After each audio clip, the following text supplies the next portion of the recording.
Welcome to Deeper Than a Cut. This is something very new we are doing on Fox2Detroit.com, Fox Local. It's a new platform. And we are at Executive Cuts and More here in Detroit, right outside of downtown Detroit. And in many communities, the barbershop is a sanctuary, if you will. It's a place where you can have candid dialogue. And so these are some of the gentlemen you're going to be seeing on many of these segments. Mo right above me. D'Angelo standing up, and then T right here. Right here. Gentlemen, this is something we have been talking about for quite some time. I come here weekly to get a haircut, but again, the name of the segment is Deeper Than a Cut. Elaborate on what that means. Well, it has so many meanings to it. When you think about haircuts, a barbershop, you think about haircuts. You come in, you go in one way and leave out another way, feeling a certain kind of way. But over time, as we think about the profession of barbering, it's not just about a haircut. You don't come to a barbershop just to get a haircut. You come in, just to have some nice laid back talk, reminisce, talk about sports. And sometimes you come in here lying. Trying to act like something is not. But, it's a fun, open place for men as well as women to come in and just feel comfortable being themselves. At work you have roles that you have to play, things that you have to do in ministry or whatever aspect of life that you're in. But in a barbershop, you just come in and just be who you are and just relax, enjoy yourself, enjoy the conversations. But on top of that, you leave out looking good and feeling good. Yeah. And if you're feeling good, you can go out there and do good. Absolutely. Amen to that, brother. See, Amen. with my feeling with Deeper Than the Cut, it's like when I first got with these guys, it's deeper than the cut with us, because we ain't just partners, barbers, we brothers. This is what we do. We uplift each other. Absolutely. So to me, that's deeper than the cut. Yeah. The way we run our shop, and everything, the people that we bring in, how we done raise kids from babies to grown-ups, So it's deeper than the cut, So Absolutely. just like the relationship we done built with you since you've been here, it's just like, hey, it's a beautiful thing to me. So it's deeper than the cut all the time. My friend over here, we build a good relationship. It's a beautiful thing to me. Beautiful. Absolutely. Indeed. Yeah. Barbershop, man, the barbershop has been a staple in the community of our culture for over hundreds and thousands of years, man. Yes. And I'm telling you, I've been in this business for so long as I have. I've watched so many lives come up. Men's lives have come up from being in the barbershop. Yep. It's deeper than the cut. So when you look at the community, you have to involve a barbershop. Yeah. When you have a barbershop where you can come to and not just come for a cut, and you watch people, their spirits down when they come in. You watch their life, they come in, have pressure of life on them, and they can finally find a place where they can come and get that conversation that may unlock a lot of peace they need. And they're like, that's what Deeper Than the Cut is all about. Absolutely. It's bigger than the actual cut. The cut is just a tool to get you in the chair, but the weapon is the conversation.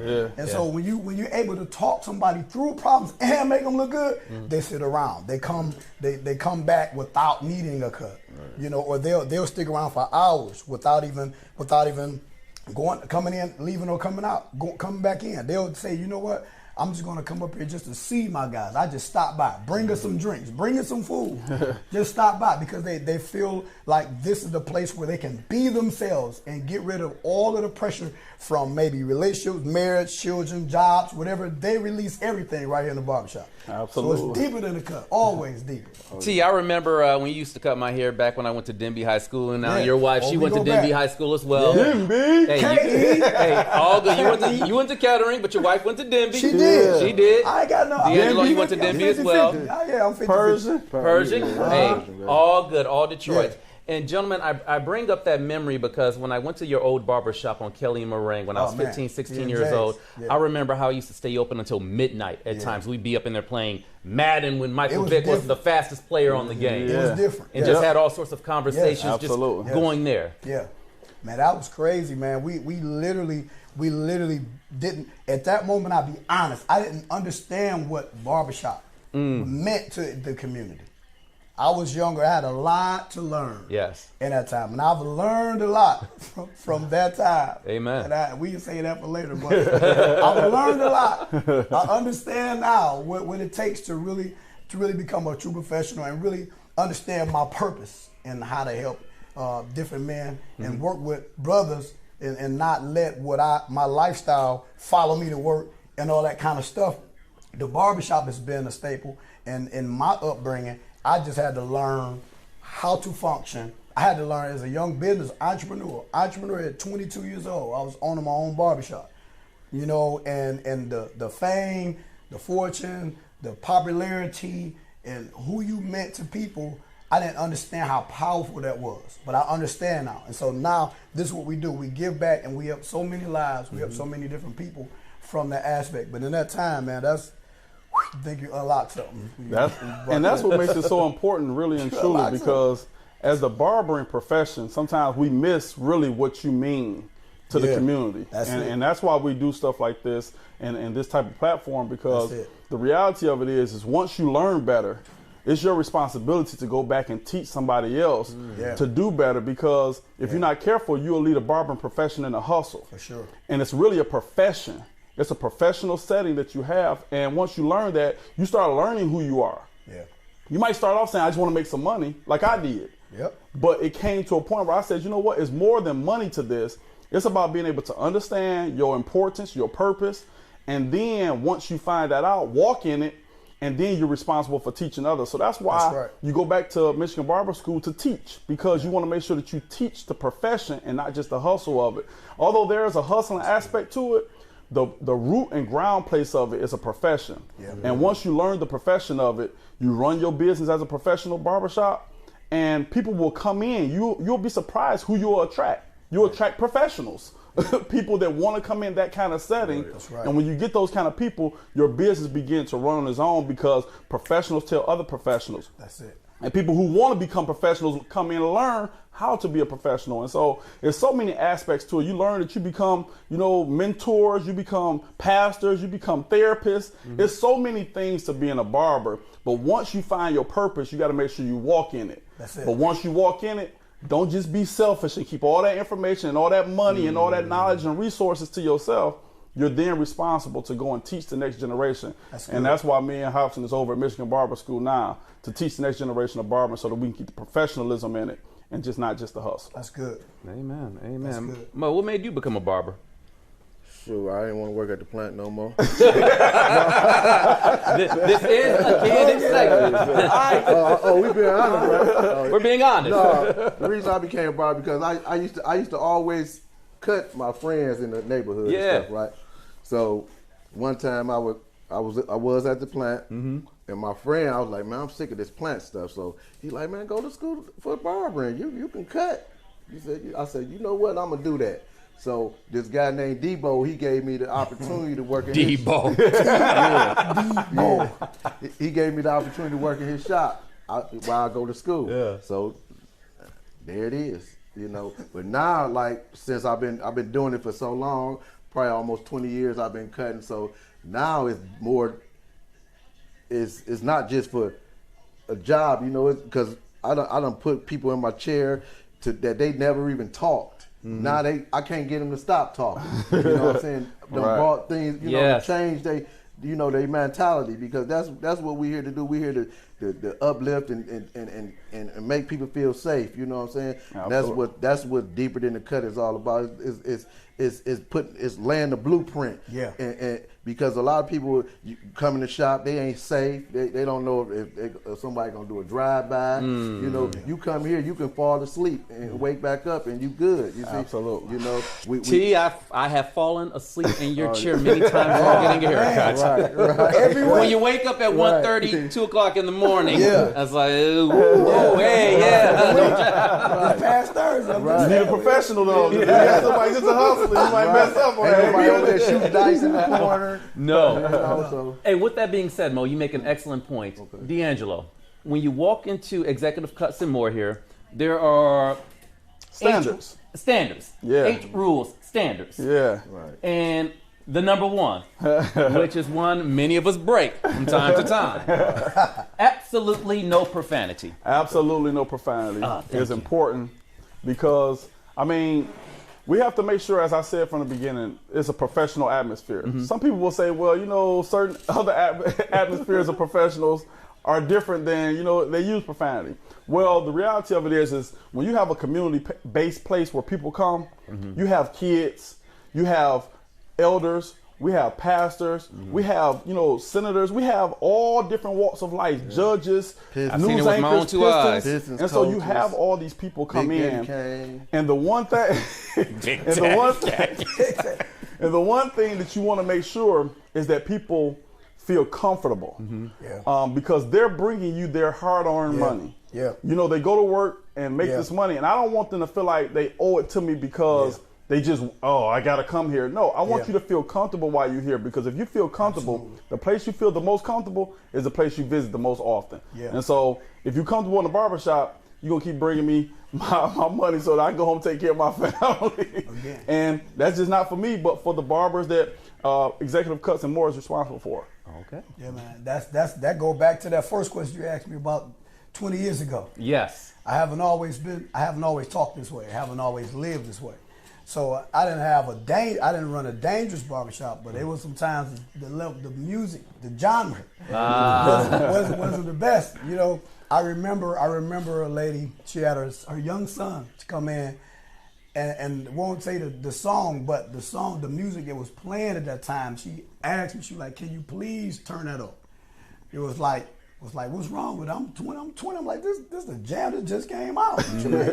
But the business side and the safety that she was looking for her son, right? The example that she was looking of a barbershop for her son that was 5 years old, that was an ideal for her.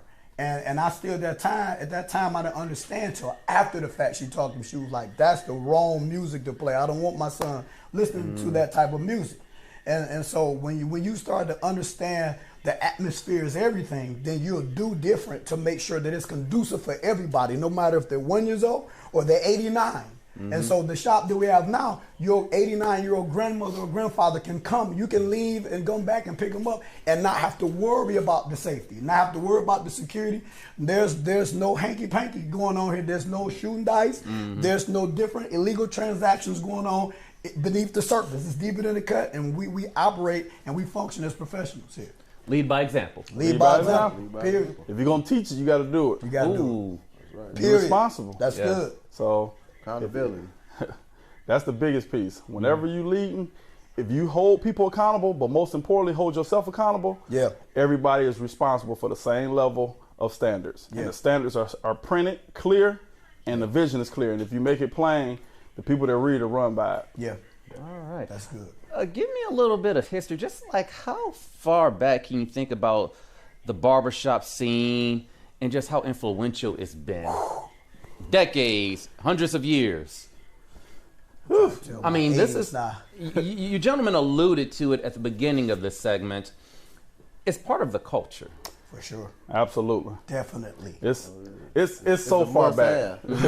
I mean, even if you talk about the history of it, you can dabble from history to last week to the future because barbering goes so far. Yeah. But it was been a part of the community since from the beginning because we were called barber surgeons from the get-go. When it first started, we were extracting teeth, we were drawing blood, we were getting infections out of the body. So we were doctors as well as barbers. Right. We would clean shave the body. I mean, and then we're talking early 1900s, late 1800s. You're talking about the glacier age, right? We're talking about years, ancient history, thousands of years ago, right? And so, with that, it does not change the fact that we were community based then. People came there for dentistry work, for bloodletting work, for blood work, and for haircuts, beard work, trim. And to this day, you're still in the community. You're just as that important because people want to go to their various jobs or go to their,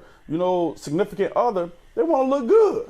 And so to look good, you got to pass by this barbershop to get to what you're trying to get to. And our goal is to not just make you look good, but make you feel good from the soul, mind, body, and spirit. Okay. Of course, you guys can do any kind of cut, but I want to get a sense of what's your favorite kind of style to cut. Are we talking a fade? Are we talking a taper? Bro, give me a little insight on. I'm taking the ball fade all day. I learned how to. History. We wasn't wearing tapers and all this stuff. These afro curly cuts. This light. My mother would have sent me back to the barbershop and said, "I gave you $10 for a cut, a haircut." Cut it all off. Not a trim. I would learn how to cut off ball fade. It was ball fades for many years of my first years of working in the barbershop and just cutting out the basement at the high school.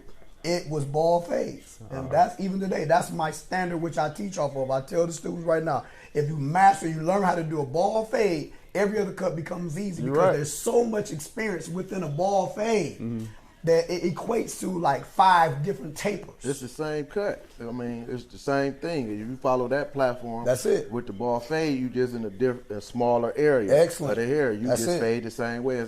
There's no changing. See, and that's what a lot of people, when you get to a taper, you want to change how you do a ball fade, but it's all the same steps. You know, so it's just a smaller platform.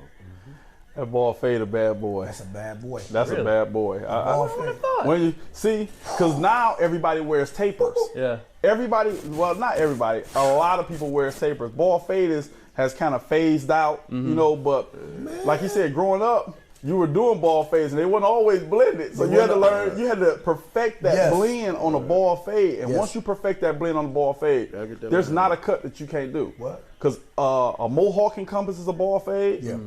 A taper fro, Yeah. a shadow fade, a bald taper, a high taper, a mid taper, a drop fade. All of it is encompassed within that ball fade. You're gonna have to use those steps somewhere within those cuts. So if you learn the ball fade, you literally learn how to cut every haircut, and it becomes a lot more easier. But my favorite one to cut is with the front on the top, and that pop that tape on the side. That's easy money. Easy Okay, money. hey, we don't say no easy money. I was gonna say that first. Okay. That was, you asked me first what my favorite cut was. Well, you get to say it now. Okay, my favorite cut was before he said it. Okay. The one on the side, taper, swirl it up real fast. I could do probably 2 of them in 30 minutes. You know what I'm saying? Hey, and I love these kids now. But that changes. So like I'm saying my favorite cut was the ball fade, but definitely I'm going with y'all. The easy money. I could do 5 of them in an hour. Oh my goodness. Okay. And the price don't change. So all things stay the same. But ball fade though, for real. Ball fade. If we have a motto, myself, Smith, and Mo, we always say, if you put a line in somebody's head, you got to get it out. And a lot of barbers say, my ball fade, I got the best ball fade. But if I see a line, it's an incomplete haircut. You should never see the steps of a ball fade. You should never see it. That's why I use that as my bar when I teach. You do a ball fade, you get that. The level of experience that you encounter and you receive from a ball fade training, it's going to take your game from here to there. Quick time. Absolutely. Quick time. All right, cool. Mo, D'Angelo, T, gentlemen, thank you very much. Yes. Clearly, much more to come. Absolutely. All right. Yes, sir. This is Deeper Than the Cut. Deeper than the cut. Deeper. Oh, I thought it was supposed to play.